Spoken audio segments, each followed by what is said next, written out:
Next topic is assimilation. Assimilation क्या होता है?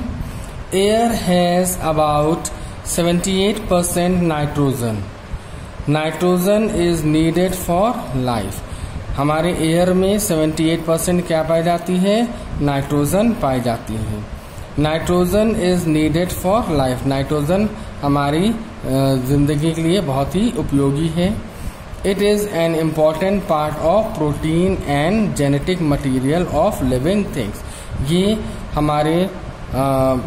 हमारे लिए बहुत इम्पॉर्टेंट है, क्योंकि इससे प्रोटीन और जेनेटिक मटीरियल क्या होता है? बनता है, जो कि लिविंग ऑर्गेनिज्म के लिए बहुत ज़्यादा ज़रूरी होता है।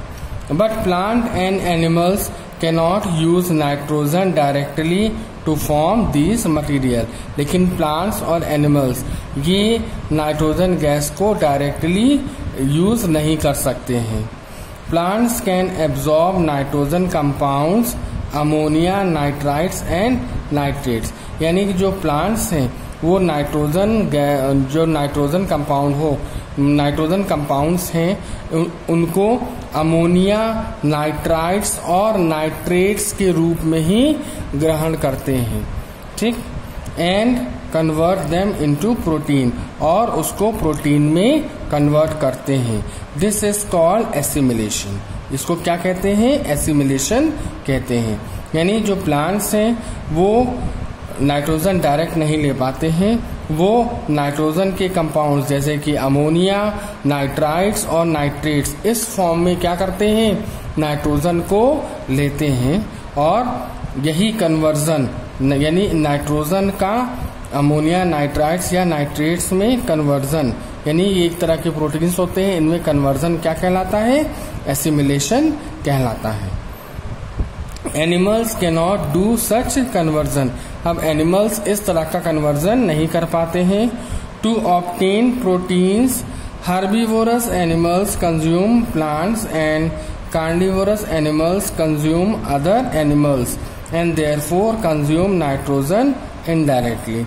अब एनिमल्स हैं वो इस तरह के कन्वर्जन नहीं कर पाते हैं, तो अब एनिमल्स को अगर प्रोटीन चाहिए होता है तो वो क्या करते हैं? Herbivorous animal consume plants. अब हर्बीवोरस एनिमल्स क्या करते हैं? वो पेड़ पौधों को खाते हैं, ठीक, और उनसे नाइट्रोजन जो है वो प्रोटीन के रूप में लेते हैं। और दूसरे जो कार्निवोरस एनिमल्स हैं वो दूसरे स्मॉल एनिमल को ही खाते हैं, यानी फ्लैश खाते हैं, तो उसी फ्लैश से उनको प्रोटीन मिलता है। यानी कि वो कन्वर्जन नहीं कर पाते हैं, तो वो क्या करते हैं?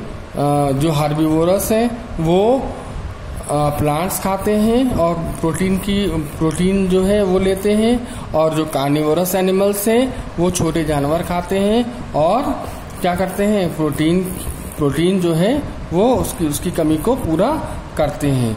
तो इस तरह से वो दोनों प्लांट जो एनिमल्स हैं वो इनडायरेक्ट वे में क्या करते हैं? नाइट्रोजन लेते हैं, ठीक है। Next topic is ammonification. Ammonification क्या होता है? When plants and animals die, their bodies get decomposed into soil, into ammonia and ammonium compounds. जब plants या animals मरते हैं तो उनकी जो डेड बॉडीज होती हैं वो मिट्टी में जाकर के डिकम्पोज होती है, यानी कि सड़ने लगती है, यानी डिकम्पोज होने लगती है। और जब डिकम्पोज होती है तो वो उनकी जितना भी बॉडी का जो मटेरियल है वो अमोनिया या अमोनियम कंपाउंड्स में टूटने लगती है। Decay bacteria and decomposers such as fungi help in this process. अब उनको डिकम्पोज करने में कौन हेल्प करता है? फंगस, यानी जो फंगी होती है वो उनको डिकम्पोज करने में हेल्प करता है, ठीक। इन this process is called ammonification. अब ये प्रोसेस क्या कहलाती है? अमोनिफिकेशन कहलाती है। यानी कि जो डेड एनिमल्स हैं, प्लांट्स हैं, उनको डिकम्पोज किया जाता है, उनको डिकम्पोज किया जाता है किसके द्वारा? फंगी के द्वारा डिकम्पोज किया जाता है, जिससे कि वो अमोनिया और अमोनियम कंपाउंड्स में टूटते हैं। ये प्रोसेस कहलाती है अमोनिफिकेशन। अंडरस्टूड? मीन्स अमोनिफिकेशन में क्या होता है, जो फंगी होती है वो डेड और डिकेइंग एनिमल और प्लांट को क्या करती है, उसके बॉडी को डिके करती है, डिकम्पोज करती है। ये प्रोसेस कहलाती है ammonification. Ammonia is poisonous to fish and other animals. अब अमोनिया है ये फिश के लिए और अदर एनिमल्स के लिए क्या होती है, पॉइजनस होती है। Next topic is nitrification.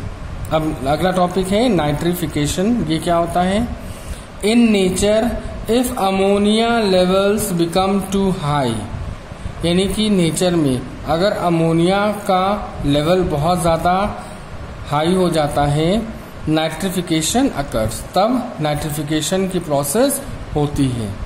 Nitrification is the conversion of ammonia to nitrites and then to nitrates by nitrifying bacteria.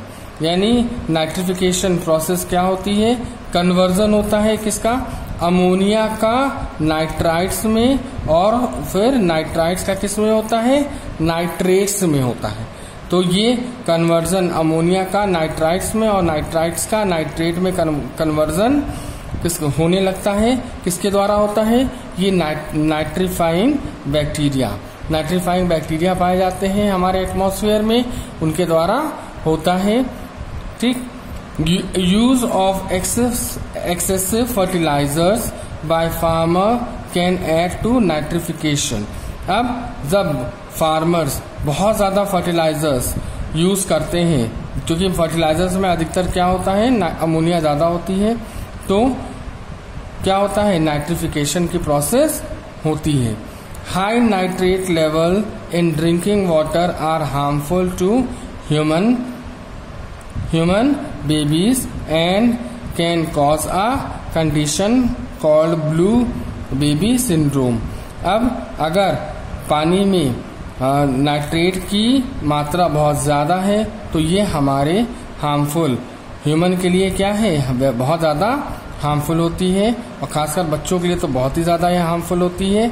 और अगर कोई बच्चा ऐसा पानी पीता है जिसमें नाइट्रेट की वैल्यू ज़्यादा होती है तो उसे ब्लू बेबी सिंड्रोम ये डिजीज हो जाता है।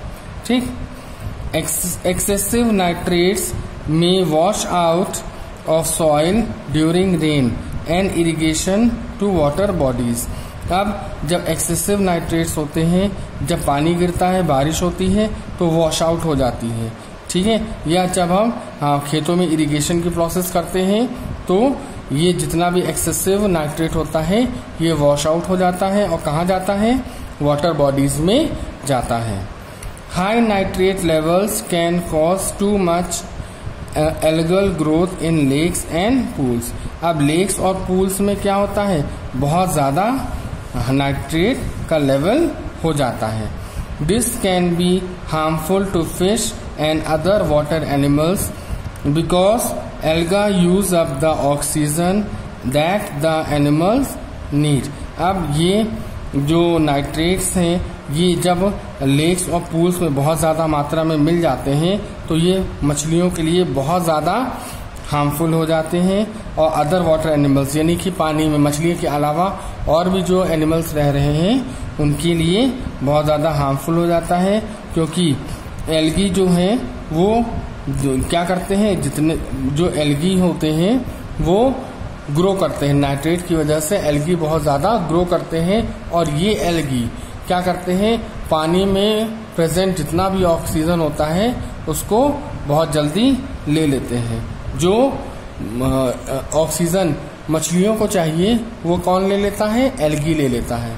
और एल्गी कैसे जर्मिनेट करते हैं, जब पानी में बहुत ज़्यादा मात्रा में नाइट्रेट्स होता है तो एल्गी क्या करते हैं, वो ग्रो कर जाते हैं, और एल्गी जब ग्रो करते हैं तो वो पानी में ऑक्सीजन लेवल को कम कर देते हैं, जिसकी वजह से जो वहाँ के उस एरिया में जो एक्वेटिक एनिमल्स हैं, फिशेस हैं, वो उनके लिए ऑक्सीजन कम पड़ जाती है।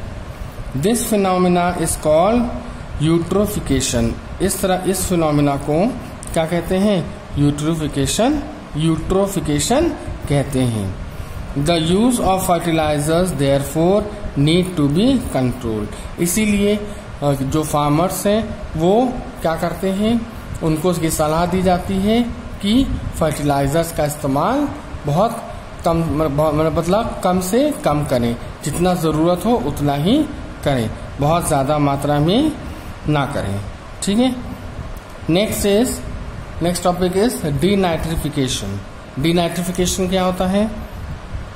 When there is less oxygen, some special bacteria can convert nitrates into nitrogen gas. जब ऑक्सीजन की मात्रा कम होती है तो कुछ स्पेशल बैक्टीरियाज होते हैं जो नाइट्रेट्स को नाइट्रोजन गैस में कन्वर्ट करते हैं। This process is called denitrification. ये प्रोसेस क्या कहलाती है? डीनाइट्रिफिकेशन कहलाती है। This starts the nitrogen cycle over again. और इसी से फिर से क्या होता है? नाइट्रोजन साइकिल स्टार्ट होती है।